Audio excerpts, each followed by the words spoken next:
Bien-aimés en Jésus-Christ, frères et sœurs dans la foi, nous saluons dans le beau nom de notre Seigneur et Sauveur Jésus-Christ. Et comme nous connaissons, vendredi après vendredi, nous gagnons ce rendez-vous pour l'étude de la parole de Dieu. Il y a longtemps déjà que nous commençons la Christologie, qui c'est une étude sur le Christ. Et nous avons abordé un chapitre concernant l'incarnation de notre Seigneur et Sauveur Jésus-Christ. Et nous avons dit que Dieu ne fait jamais rien sans que l'il pas gagné une bonne raison.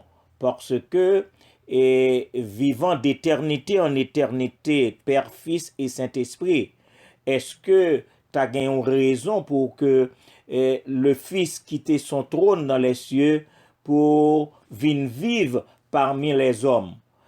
Et nous t'ai dit que il y a plusieurs raisons à cela. L'incarnation de notre Seigneur Jésus-Christ, nous t'ai dit que c'est une nécessité dans l'accomplissement du plan rédempteur de Dieu. Et parmi toutes les raisons, nous t'ai relevé 12 raisons fondamentales qui portaient le Père a envoyé parmi nous son Fils bien-aimé, son Fils unique. Nous t'ai dit que la première raison, c'est pour révéler le Dieu invisible. Et nous t'ai comme référence biblique Jean 4, 24. La deuxième raison, c'est pour accomplir la prophétie, parce que nous connaissons ce qui est écrit en Genèse 3, le verset 15, et en Ésaïe, le chapitre 9, le verset 5. Donc, pour que prophétie ça y accompli, il a fallu que Jésus-Christ venu habiter parmi nous dans la chair. C'était la deuxième raison. Et la troisième raison, c'est pour garantir l'alliance davidique, l'alliance que bon Dieu fait lui-même avec David, selon 2 Samuel, le chapitre 7, le verset 16. Nous t'ai dit comme ça que, et la quatrième raison, Jésus-Christ, il est venu dans la chair, c'est pour capable libérer les captifs. Et nous, en Luc, le chapitre 4, allant du verset 18 au verset 19, si nous allons là, nous avons plusieurs raisons qui portaient notre Seigneur Jésus-Christ à venir vivre dans la chair. La cinquième grande raison, c'est de telle sorte que par Jésus-Christ, l'homme est capable d'échapper, l'homme est capable d'esquiver la malédiction. L'homme, grâce à la venue de notre Seigneur Jésus-Christ, est capable d'échapper à la malédiction selon Romains, le chapitre 5, le verset 12. Et sixième point, sixième raison, c'est pour servir de sacrifice à notre place. Parce que pour pécher moins, c'est moi qui t'a doué gagner pour me payer. Pour pécher, c'est où t'as doué gagner pour payer. Et voilà que notre Seigneur Jésus-Christ, il est venu dans la chair pour servir de sacrifice à ma place et à votre place, selon Hébreux le chapitre 2, le verset 9c. Et nous te dit septièmement, c'est pour donner la vie abondante à ceux qui croient. Et Jésus-Christ, après le faire une très belle déclaration en Jean 10, le verset 10. Huitièmement, c'est pour réconcilier l'homme avec Dieu. Parce que nous connaissons, depuis la chute, il y a séparation entre l'homme et Dieu. Donc maintenant, Jésus-Christ est venu pour servir de jonction, pour être capable de réconcilier l'homme avec bon Dieu, selon 2 Corinthiens, le chapitre 5, le verset 19. Et nous te dit que, neuvièmement, c'est pour laisser un exemple aux croyants. Et là, nous t'es allé très loin dans les détails et nous te prend pour référence 1 Pierre, le chapitre 2, le verset 21. Dixièmement, nous te dit c'est pour devenir le souverain sacrificateur du croyant, selon Hébreux, le chapitre 2, le verset 17. Et la dernière étude que nous avons faite dernièrement, nous avons montré que c'est une principale raison de la venue en chair de notre Seigneur Jésus-Christ. C'était pour détruire le diable et ses œuvres. C'était pour détruire le diable et ses œuvres. Nous avons temps pour nous débattre ça en long et en large avec comme verset de référence 1 Jean, le chapitre 3, le verset 8. Nous sommes arrivés au 12e grand point. Nous avons dit 12e point fondamental qui gagnait en ce qui concerne l'incarnation de notre Seigneur Jésus-Christ.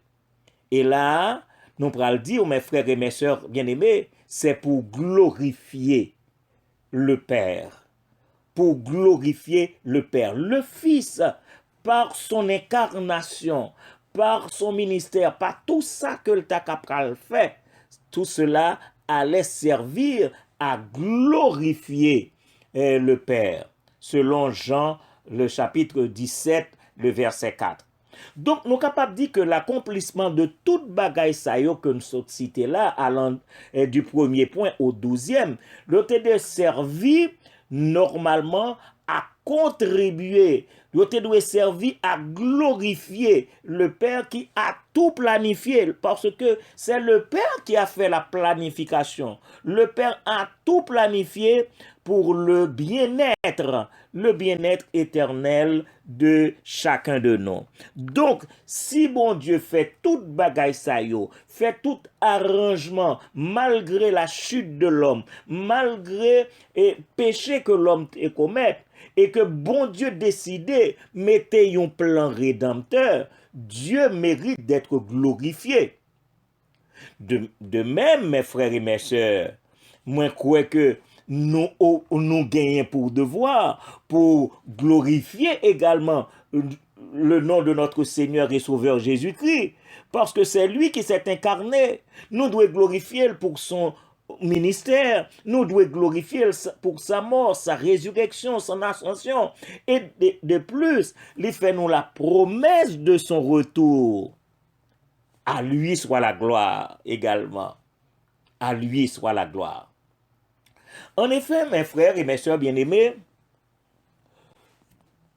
tout parent qui travaille, qui dépensé pour avenir petit yo, tendez bien ça m'a dit nous là. Tout parent qui travaille et qui a dépensé pour avenir petit yo vraiment senti que yo en joie les petit yo réussi. Que ce soit papa, que ce soit maman. Tout ça qui fait que nous contents, c'est là nous voyons que petit nous lancel. Et voilà que dans ça que lancel là, il vraiment réussi. Donc je veux croire que le Père céleste, il pouvait être fier. Il doit être glorifié. Premièrement, par la position de son fils. Le Père est glorifié en raison de la position de son fils. Et nous allons rendre nous compte de ça. Il est vrai que nous allons demander, mais comment Pasteur Dormé ou qu'a parlé de la position de son fils et cela contribue à la glorification du Père. Tendez un premier point. Le Père est glorifié par la position de son fils en raison de son abaissement volontaire. Son abaissement volontaire. Cela veut dire volontairement, le Fils, malgré sa position dans le ciel, il décide pour que l'y abaisser jusqu'à nous-mêmes. En effet, est-ce que ça t'a dû faire papa content? Est-ce que ça t'a dû faire le Père glorifier pour ça? Et nous allons le tout à l'heure. Parce que en Éphésiens 2, allant du verset 6 au verset 9, il est écrit, Philippiens 2, 6, 9, Jésus-Christ, lequel, existant en forme de Dieu, n'a point regardé comme une proie à arracher d'être égal à Dieu, mais s'est dépouillé lui-même, en prenant une forme de serviteur, en devenant semblable aux hommes, et ayant paru comme un simple homme, il s'est humilié lui-même, se rendant obéissant jusqu'à la mort, même jusqu'à la mort de la croix. Alors là, peut-être n'a demandé non, mais y a-t-il raison pour que le Père soit glorifié dans une situation pareille? Parce que c'est l'abaissement de son Fils. Alors que il était en position côté les anges, les archanges, les séraphins, ils ont tout à adoré lui. Mais dis-moi, mon frère, dis-moi, ma soeur, pour le plan rédempteur, pour la réalisation, pour l'exécution du plan rédempteur de Dieu, qui d'autre au ciel t'a accepté un tel abaissement? Bon, me redis samedi. Qui est-ce que le Père t'a capable de décider que le t'a pral bail un travail pareil pour le plan rédempteur, pour aller à la croix, pour donner sa vie, pour s'abaisser? Le Père est glorifié par le Fils, parce que le Fils l'a accepté pour une autre position, de telle sorte que le plan du Père capable de réaliser. Donc le Père est glorifié par la position de son Fils, premièrement, son abaissement volontaire. Mais nous prenons deuxièmement, ça peut permettre que le Père est glorifié, mais c'est aussi la domination éternelle de son Fils. La domination éternelle de son Fils. Nous sommes son abaissement volontaire, maintenant sa domination éternelle. Regardez bien. C'est pas parce que les déplacé, c'est pas parce que notre Seigneur Jésus-Christ a quitté son ciel de gloire pour être capable de vivre parmi nous, pour nous penser que il a perdu tout honneur. Non. Moins dit non, il garde sa domination éternelle. Et je vais montrer nous à travers les saintes écritures que le Père peut être glorifié en raison de la domination éternelle de son Fils qui n'a pas perdu. Ésaïe 9, 6, 7. Un enfant nous est né, un fils nous est donné, et la domination reposera sur son épaule. On l'appellera admirable. Gardez les termes, les noms, les adjectifs qui peuvent attacher à Jésus-Christ. Donc le Père se glorifie. On l'appellera admirable, conseiller, Dieu puissant, Père éternel, prince de la paix. Donc cela veut dire qu'il n'a pas perdu rien dans honneur. Et tout à la gloire du Père et aussi à la gloire du Fils. Donner à l'empire de l'accroissement et une paix sans fin au trône de David et à son royaume. L'affermir et le soutenir par le droit et par la justice, dès maintenant et à toujours. Voilà ce que fera le zèle de l'Éternel des armées. Donc cela veut dire que son abaissement, l'abaissement de notre Seigneur Jésus-Christ, pas pral faire perdre son honneur. Donc l'abjoint tout honneur, et tout cela à la gloire de Dieu le Père et à la gloire de Dieu le Fils. En Daniel 7, le verset 14, nous lisons, on lui donna la domination, la gloire et le règne. Mais espérez que Bible nous ensemble avec nous. Daniel 7, 14, on lui donna la domination, la gloire et le règne. Et tous les peuples, les nations et les hommes de toutes les langues le servirent. Sa domination est une domination éternelle qui ne passera point. Et son règne ne sera jamais détruit. Donc, le Père est glorifié par la position de son Fils.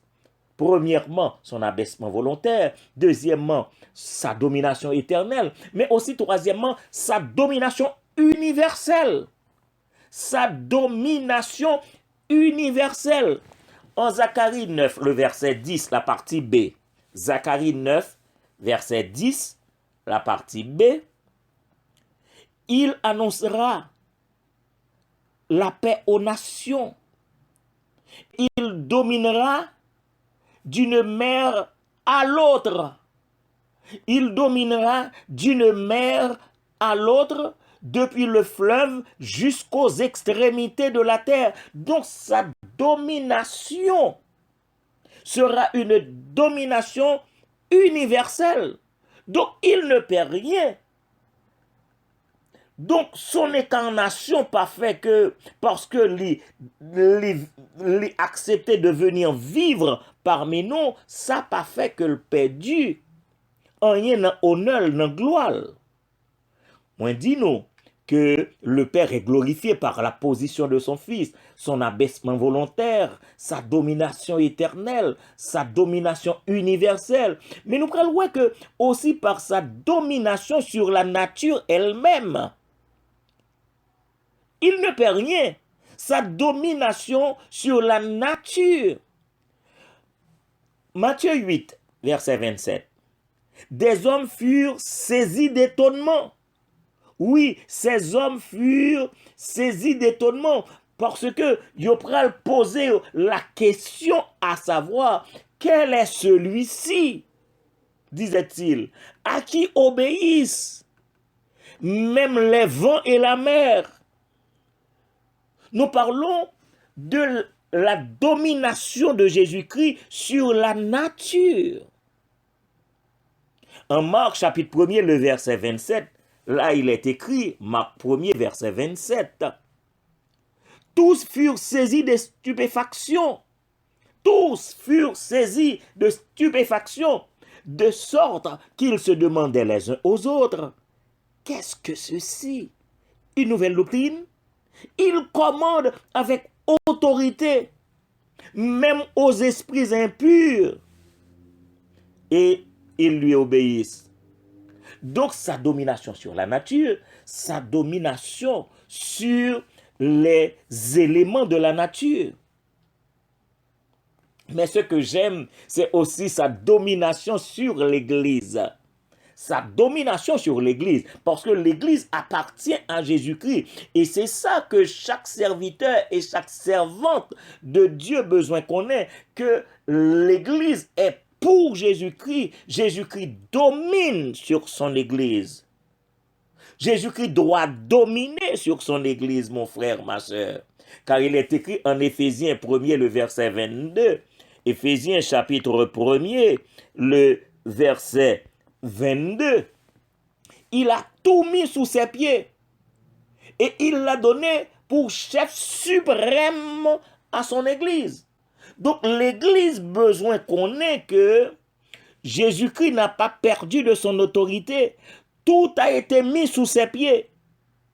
Donc l'Église, c'est l'Église de Jésus-Christ. Il est le chef suprême. La Bible, t'as capable de dire il est le chef de l'Église. Non. Chef suprême. Et ce que j'aime enfin, c'est sa domination sur les puissances célestes. Sa domination sur les puissances célestes.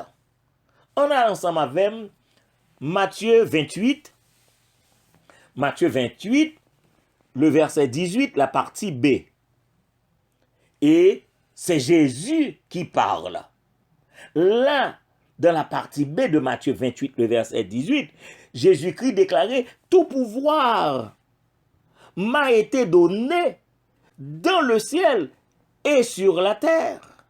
Je reprends.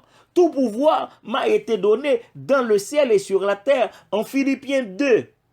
Philippiens 2, allant du verset 10 au verset 11. Là, il est écrit qu'au nom de Jésus, oui, qu'au nom de Jésus, tout genou fléchisse. Bon, me reprendre pour nous. Qu'au nom de Jésus, tout genou fléchisse dans les cieux, sur la terre et sous la terre, et que toute langue confesse que Jésus-Christ est Seigneur, que Jésus-Christ est Seigneur. Et gardez bien, ça qui écrit après que Jésus-Christ est Seigneur là, il dit à la gloire. Oui, à la gloire de Dieu le Père. Donc, besoin que nous comprenions tout ça, que, bon, m'ajouter un troisième verset, Jean 3, 35. Le Père aime le Fils. Jean 3, 35. Le Père aime le Fils et il a remis toutes choses entre ses mains. Donc, la position de notre Seigneur Jésus-Christ, besoin que nous comprenions que ça n'a rien changé, même s'il est venu habiter parmi nous. Donc, il est venu habiter parmi nous, c'est pour rendre gloire à son Père. Il vient habiter parmi nous, c'est pour réaliser le plan rédempteur de Dieu. Et en réalisant le plan rédempteur de Dieu, tout est pour la gloire de son Père. Tout se réalise pour la gloire de son Père. Cela veut dire que il met en exécution tout ça que bon Dieu t'a voulu, et le nom de Dieu est glorifié dans le Fils parce que le Fils réalisait le plan du Père. Et m'a posé une question. Moi dit, si, tendez ça bien, si ce Fils était votre propre fils, mon frère, si petit ça, c'était petite part, ma soeur, comment on t'a senti pour ouais ou gon petite comme ça qui a réalisé toute bagaille ça yo avec tout pouvoir ça yo, que même le déplacé de son poste céleste pour habiter parmi nous par son incarnation, mais réaliser tout ce qui doit être réalisé pour la gloire de son Père. On posait peut-être nos questions. Si ce Fils était votre propre Fils, comment vous sentiriez-vous? Comment vous senti? Donc, on nous mettait nous d'accord sur ça, que le Père pouvait être fier, loué, glorifié, pour ça que petit lit, son fils bien-aimé, réalisé. On a avancé. Le Père pouvait être fier aussi, loué, glorifié, deuxièmement, par les paroles. Nous t'ai dit tout à l'heure, par la position de son fils, mais maintenant par les paroles qui sortent dans bouche petite lit. Bon, on reprend samedi. Le Père pouvait être fier, loué, glorifié par les paroles qui sortaient de la bouche de son fils bien-aimé. On nous note premièrement des paroles incomparables. Cela veut dire des paroles que nous pas qu'à comparer à parole l'homme. Des paroles incomparables. Et nous prenons voir que la Bible pral rapporter les paroles de certains huissiers qui te dit jamais homme n'a parlé comme cet homme. Jamais pourquoi j'aime gon monde qui parlait même gens à moucher ça. Jean chapitre 7, 45 et 46. Jean chapitre 7, 45 et 46. Ainsi les huissiers retournèrent vers les principaux sacrificateurs et les pharisiens. Et ceux-ci leur dirent, pourquoi ne l'avez-vous pas amené? Nous entendez que ça y dit, yo question posée, mais pour qui ça nous pas venu avec mouché? Pourquoi ne l'avez-vous pas amené? Les huissiers répondirent, jamais homme n'a parlé comme cet homme. Donc le Père, lui méritait gloire en raison des paroles qui t'a tombé de la bouche de son fils. Des paroles incomparables. Non seulement des paroles incomparables, mais également des paroles impérissables. Paroles qui ne peuvent jamais périr. les hommes disent cause crédit, les hommes disent paroles qui pas gain sens, les hommes disent paroles qui pas gain effet. Mais gardez pour notre Seigneur Jésus-Christ qui ça le dit et qui est rapporté en Marc chapitre 13, le verset 31. Marc chapitre 13, verset 31, notre Seigneur Jésus-Christ déclarait, le ciel et la terre passeront. Tendez ça bien. Le ciel et la terre passeront, mais mes paroles, les paroles du Fils de Dieu, le Père doit être fier. Mais mes paroles ne passeront point. Donc cela veut dire que ce sont des paroles impérissables. Il glorifie le Père par ses paroles. Parce que lors de son ministère, tout ça saute dans la bouche. Ces paroles qui gagnaient pour accomplir, des paroles impérissables. Donc le Père est glorifié par les paroles de son Fils. 1. Des paroles incomparables. 2. Des paroles impérissables. 3. Des paroles pleines de grâce. Des paroles pleines de grâce. En Luc 4, le verset 22. Luc 4, verset 22. Là, il est écrit, et tous lui rendaient témoignage. Ils étaient étonnés des paroles de grâce qui sortaient de sa bouche. Bon, me redit pour nous. Ils étaient étonnés des paroles de grâce qui sortaient de sa bouche. Et ils disaient, n'est-ce pas le fils de Joseph? En effet, yo pas contre qui moun nié. Pour yo, c'est le fils de Joseph. Mais les paroles de grâce glorifient le Père.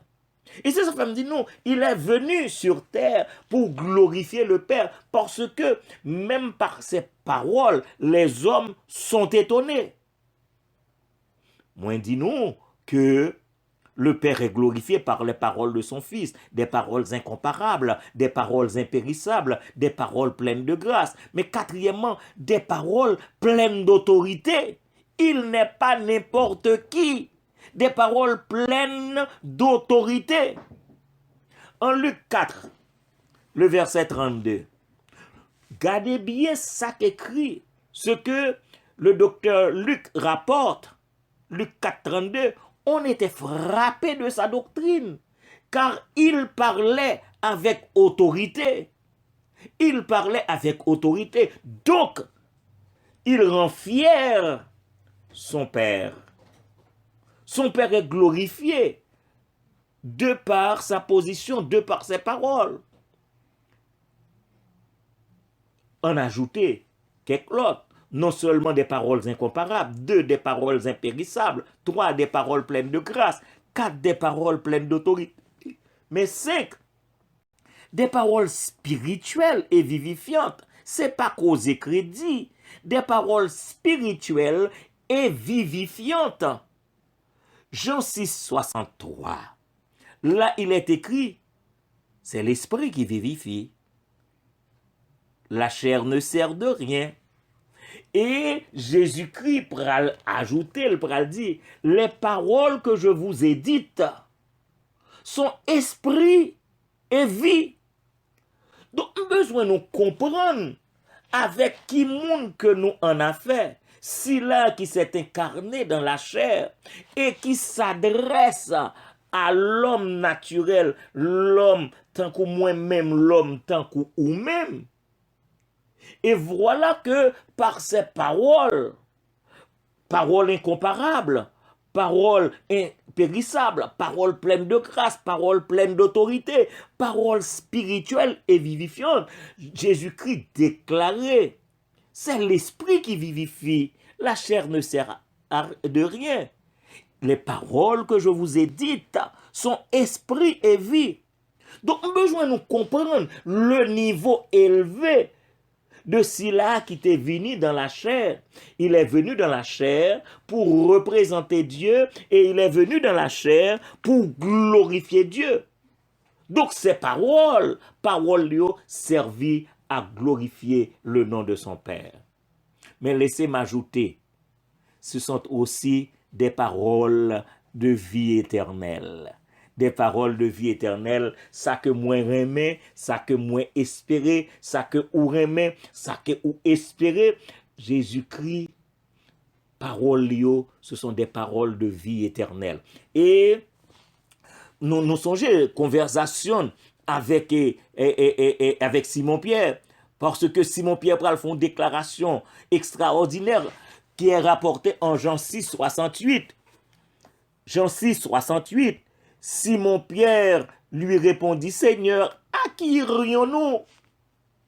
Je reprends, Seigneur, à qui irions-nous? Tu as les paroles de la vie éternelle. Tu as les paroles de la vie éternelle.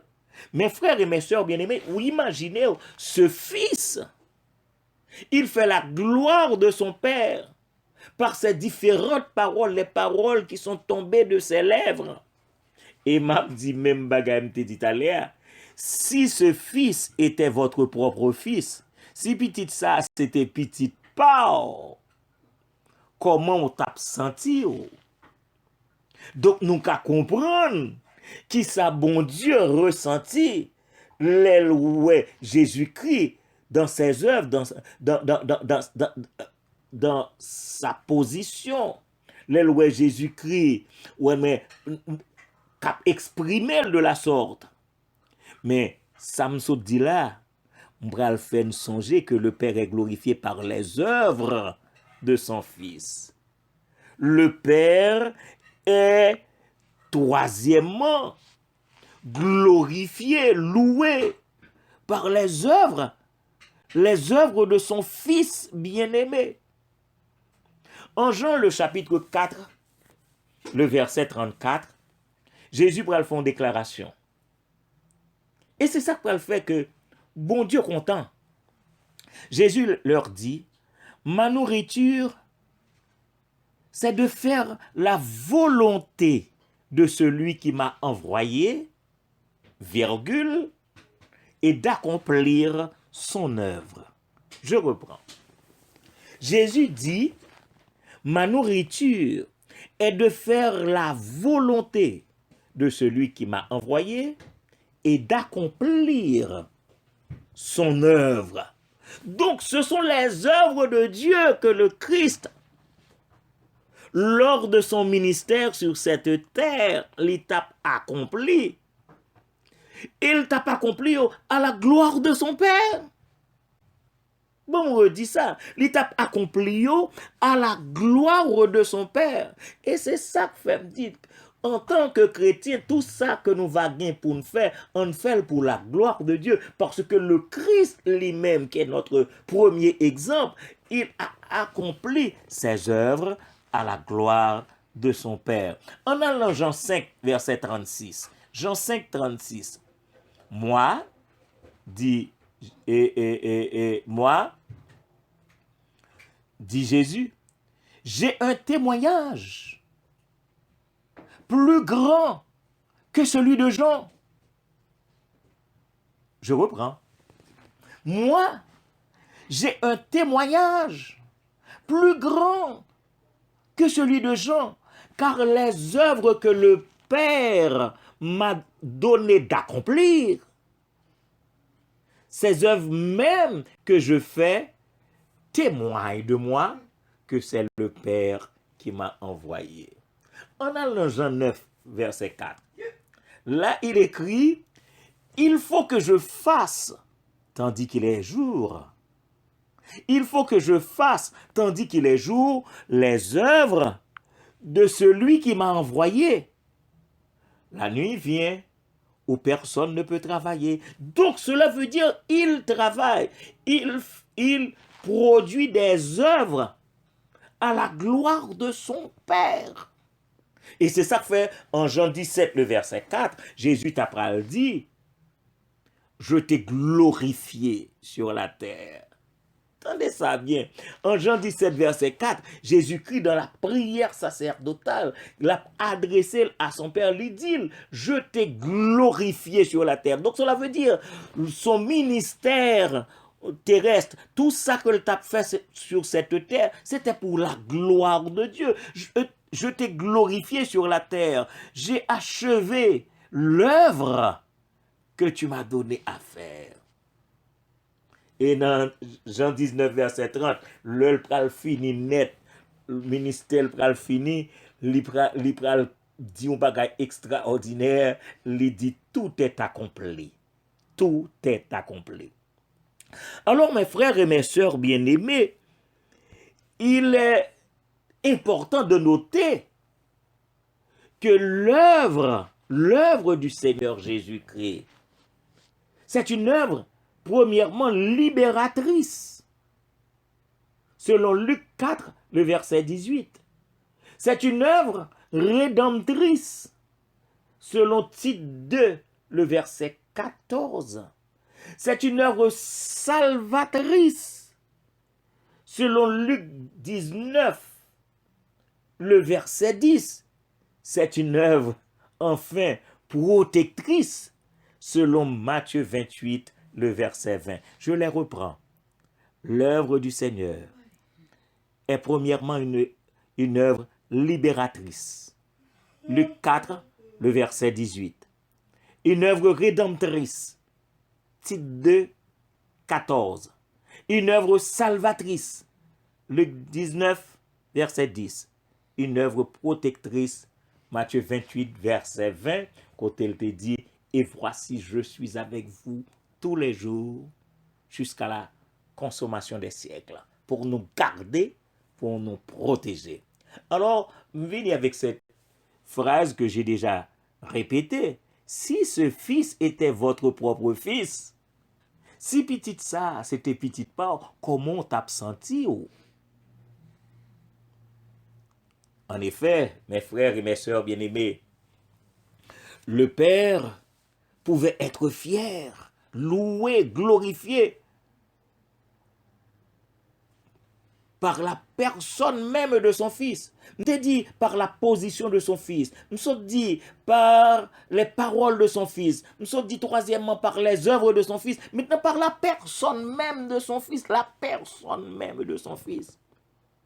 Le Père est glorifié par la personne de Jésus-Christ. Nous parlons souvent de Dieu en trois personnes. Nous parlons de la personne de son fils Jésus-Christ. Philippiens 2, 10, 11. Philippiens 2, 10, 11. Qu'au nom de Jésus, tous genoux fléchissent.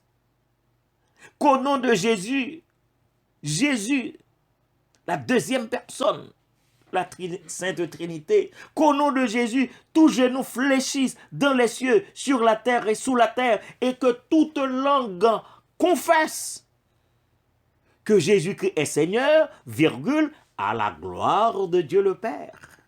Est-ce qu'on voit ça? À la gloire de Dieu le Père. Donc le Père se glorifie en la personne de son Fils. En Jean 12, le verset 28, là, il est écrit, Père, glorifie ton nom. Père, glorifie ton nom. Jean 12, 28. Et une voix vint du ciel. Tendez sa voix déclarer, je l'ai glorifié et je le glorifierai encore.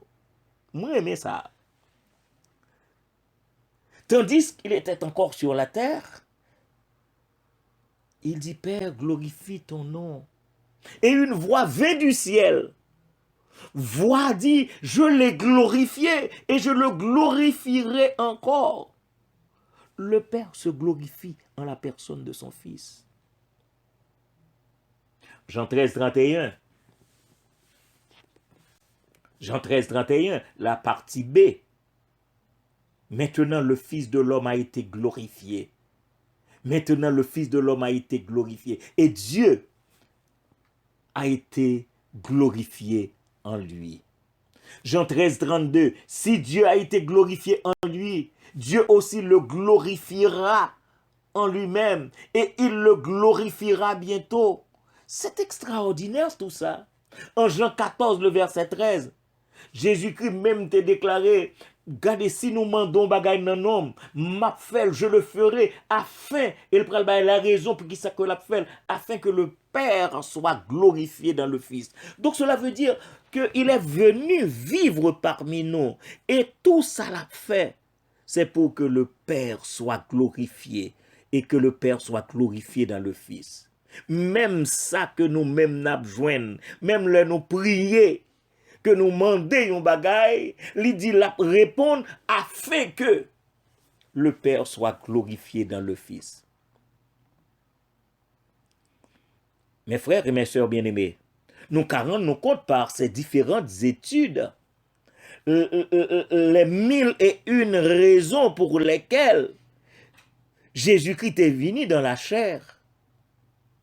Mais maintenant, est-ce que ou pas jamais arrivé demander tête par où pour qu'il soit là sur la terre?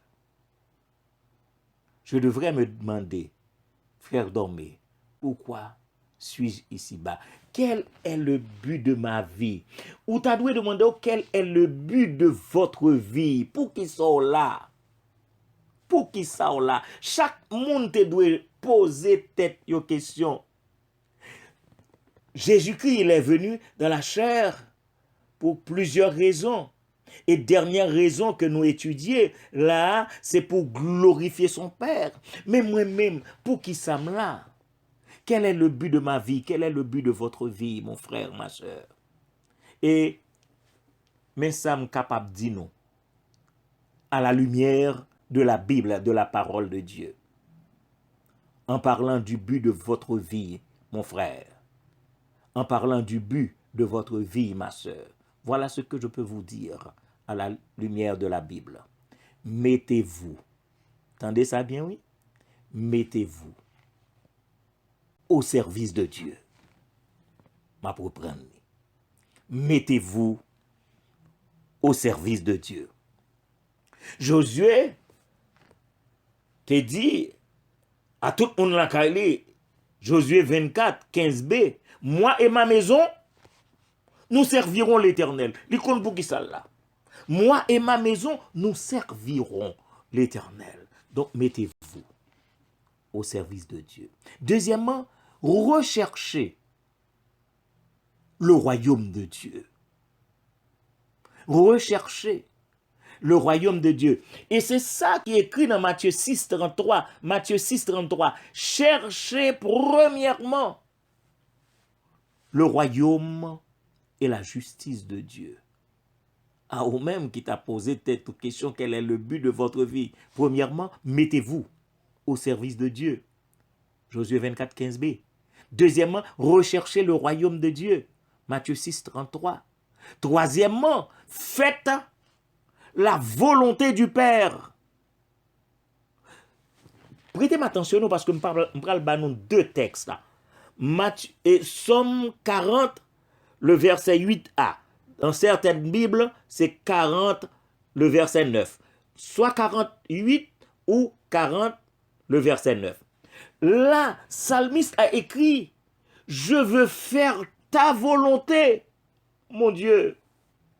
Je veux faire ta volonté, mon Dieu. Et me connaît que dans nos prières, nous avons toujours dit que ta volonté soit faite. Mais ou même, il faut accepter pour dire, je veux faire ta volonté, mon Dieu. Et moi, j'aime Job, parce que Job écrit dans Job 23, le verset 12, la partie B, j'ai fait plier ma volonté. Tendez ça bien, le verbe qui est utilisé dans cette phrase. J'ai fait plier ma volonté aux paroles de sa bouche. Mais espérez que nous comprenions ça, ça veut dire plier. Plier, cela veut dire courber. Plier, cela veut dire rabaisser. Cela veut dire ou rendre malléable.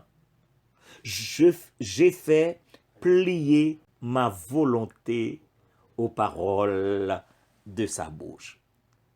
Ou même qu'à poser cette question, quel est le but de votre vie? Songez me dire, premièrement, mettez-vous au service de Dieu. Deuxièmement, recherchez le royaume de Dieu. Troisièmement, faites la volonté du Père. Quatrièmement, accomplissez la course avec joie. Ou commencez à courir pour fin accomplir course avec joie. Parce que en Philippiens, chapitre 13, les versets 13 et 14, l'apôtre Paul dit nous lui-même, frère, je ne pense pas l'avoir saisi, mais je fais une chose, oubliant ce qui est en arrière et me portant vers ce qui est en avant, je cours vers le but. Je cours vers le but pour remporter quoi? Le prix de la vocation céleste de Dieu en Jésus-Christ.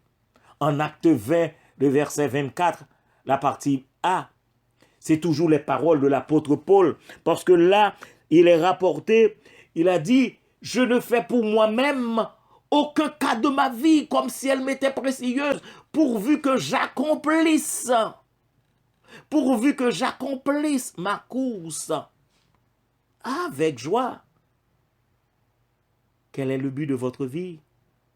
Ou besoin comme ça? Mettez-vous au service de Dieu.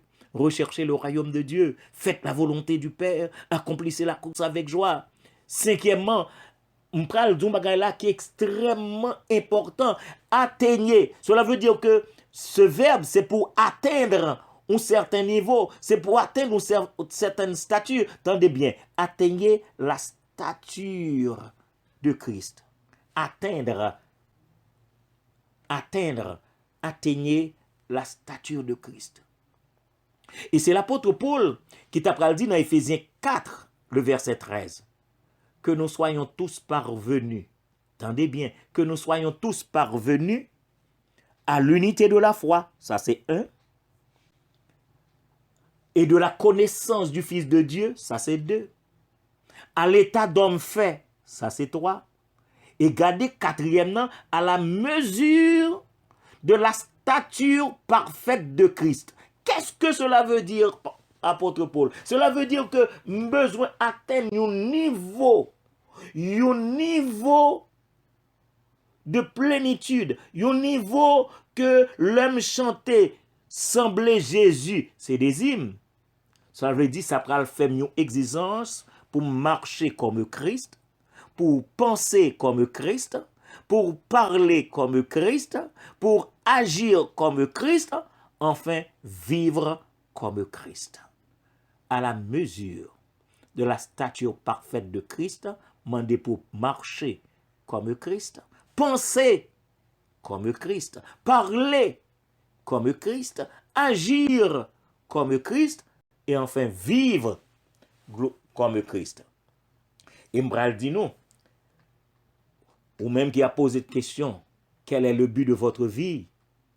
Songez, me dit nous, mettez-vous au service de Dieu, recherchez le royaume de Dieu, faites la volonté du Père, accomplissez la course avec joie, atteignez la stature de Christ, et enfin, glorifiez le nom de Dieu. Il y a deux côtés dans la Bible là. 1 Chroniques 16, 28. Somme 96, verset 7. Dit mot pour mot les mêmes paroles. 1 Chroniques 16, 28. Somme 96, verset 7. Tous les deux disent même bagaille mot pour mot. Famille des peuples, rendez à l'Éternel gloire et honneur. Oui, ni moins ni où. Nous devons glorifier le nom de Christ. Somme 96, verset 8. Rendez à l'Éternel gloire pour son nom. 1 Corinthiens 10, verset 31. 1 Corinthiens 10, verset 31. Soit donc que vous mangiez, soit donc que vous buviez, soit que vous fassiez quelque autre chose, faites tout pour la gloire de Dieu. Et là, on peut l'ajouter. La gloire pour son amour, gloire pour son pardon, gloire pour sa grâce et enfin gloire pour ses bienfaits. J'espère que si nous te bien comprendre les raisons fondamentales pour que Jésus-Christ est venu dans la chair, si papa est capable de glorifier par la position, les paroles, les œuvres et la personne même de son fils bien-aimé,